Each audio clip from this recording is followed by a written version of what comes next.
Well, hello there, and I do hope you're all well. Now, I know there's something a little bit different, just like when it comes to Nick Ferrari, not a fan. But when I found out that the J-Dog, our haunted cabinet, Jacob Rees-Mogg were on it, well, you'd always guarantee there's going to be a car crash that's going to ensue in there, and our Jacob Rees-Mogg, our mooling pencil, didn't disappoint, did he? Because he got a question from a guy called Chris asking, when you made them crass remarks about Partygate being fluff and not that important, he said it was quite crass and insensitive. Are you going to take them words back? And you can guarantee what our Jacob Rees-Mogg had to say about it. Here we go. Morning, Jake. Good morning, Jacob. Good morning, Nick. Morning, Chris. Given the immense sacrifices made by millions during COVID, will you apologise, Jacob, for describing the Partygate scandal as, quote, fluff? No, I'm not going to do that. What I'm going to do is try to contextualise. What I'm going to do is I'm going to patronise you because you're a pleb, a peasant. Don't you know I went to Eton and you just went to a state school and you're just a fucking potted plant, so don't question me, peasant. And, if you pardon my French, just fuck off. That we have a war going on in Ukraine, we have atrocities being carried out, we have pictures coming through that show the enormous brutality of Putin's army. And what I was saying was that in the context of what is going on, not just with Ukraine, but also with the cost of living crisis, this is not the most important issue in the world. Having said that, people should obviously obey the law. Now, have you noticed that while our mewling pencil here spouted his diatribe of nonsense, nobody interrupts him? Let's see if he returns the favour. Chris. Well, number one, we know that Boris Johnson has clearly misled lots of people by saying that we're no No, party, you don't. and then it was saying, There you go, can't wait to jump in. Shows you what an absolute disgusting, vile, arrogant piece of shit he is. Can't wait. Oh, no, you don't. Oh, why are you arguing with me? My answer is far, far more superior than what you're going to say, so don't question me, peasant. Oh. well, hang on. He has said that the rules were followed at all times, which last week's revelation of 20 fixed penalty notices would rather suggest that was incorrect. The fact that the people Prime wanting Minister to was stop given it, wrong Jacob, information doesn't mean he misled people. So There you go. Now we're moving on to the new one. Oh, he was given the wrong information. So apparently, when he walked into a party, they said, "No, it's a work meeting," and they're all absolutely sloshed out the brain doing karaoke on the karaoke machine. Apparently, that wasn't a party. Chris, I'll come back. So the Prime Minister was given wrong information. Is that the situation? Well, the Prime Minister said that he was told that the rules were followed, but that turns out not to be correct, and we know that fines have now been issued. But the Prime Minister can only work on the information he's given. So it was the information that was incorrect, not the Prime Minister. If the Prime Minister is told information that is incorrect and passes that information on, he has made no deliberate effort to mislead anybody. You don't for 1 second countenance the idea. See, hear the key word. Deliberate effort to mislead him. Deliberate. You can see where they're going here. He's attempted to mislead Parliament, Mr. Rees-Mogg. No, I don't. OK, back to Chris. Chris? Well, I'm sorry, that's just ridiculous sycophancy because you owe the guy a job in the cabinet. The cabinet job you have. One of my relatives, Jacob, last year had a stroke. I had to wait 4 hours outside accident emergency. Other people I saw were alone with chest pains in all sorts of terrible conditions. Yet the Prime Minister and other people were having quizzes, parties, cheese and wine parties, while other people did what they were supposed to do. I mean, you insult the intelligence of the British people with your remarks, Jacob. I don't think that's right.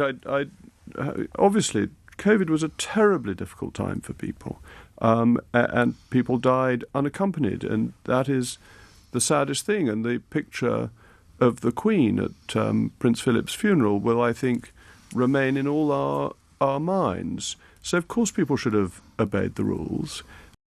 But you've got to remember, these rules are for the little people like yourself, you plebs, you peasants, not for the likes of me and the Prime Minister. We both went to Eton, you know.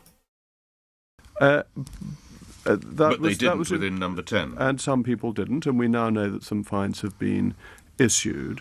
But I would reiterate that is not as significant as what is going on in Ukraine and the cost of living crisis. In other words, stop talking about this. I'd rather you look at Ukraine, all of what's happening over there. Don't look at Partygate of us breaking the rules. But for someone such as Chris, respectfully, Mr. Rees-Mogg, and for some of my listeners who bade farewell to their loved ones as they got in ambulances, never to see them again, who went to hospital wards and were not permitted on there due to COVID, to hear that at that very time there were parties going on within They are understandably cross about this. It's a visceral feeling. They are understandably cross about this. Which they don't see, Mr. Rees-Mogg, as quotes fluff or quotes fundamentally trivial. But I think we have to think about, in the inquiry, whether this level of rule was right. We need to get to what was the fundamental issue. But that doesn't help someone saying goodbye to Grandad. I agree. Beep, beep, beep. This vehicle is reversing. Beep, beep, beep. This vehicle is reversing. With that.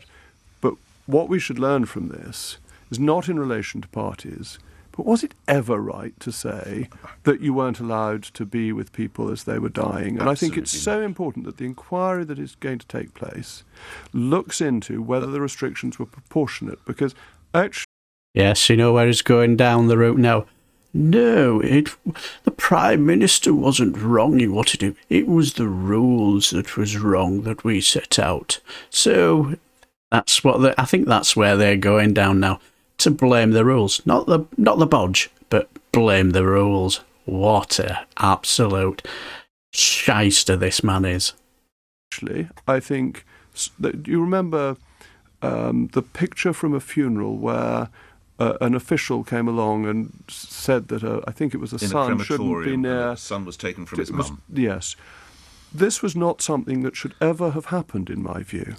That element of rule enforcement, of approach to rules, was simply unkind but you're almost and arguing inhuman. against yourself, because if that son and that widow encountered that level of grief, to hear a senior politician describe it, quote, as fluff and fundamentally trivial, that's sickening to them, Mr. Rees-Mogg. I ask you once again to review those words. No, I think those words, in the context of what's going on in Ukraine, are completely reasonable. I don't think the issue of what may or may not have happened in Downing Street and what we are now finding out is fundamental. What I think is fundamental is that we look in the inquiry at how the rules were devised and the effect that they had, because I think some of those rules were inhuman. Chris? Yes, there you go. There you go. They're going to now blame the rules. Now that they know that they can't get away with the Partygate scandal, so now they're going to blame the rules.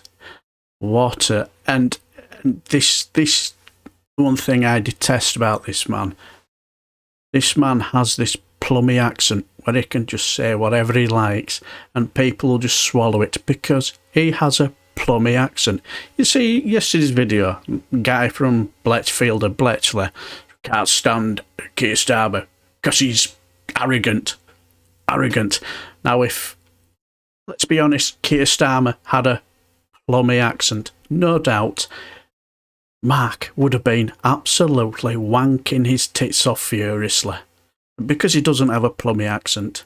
And this guy, and another guy who I think plays on this and all, from GBBs, is it Dan Wotton? Softly spoken.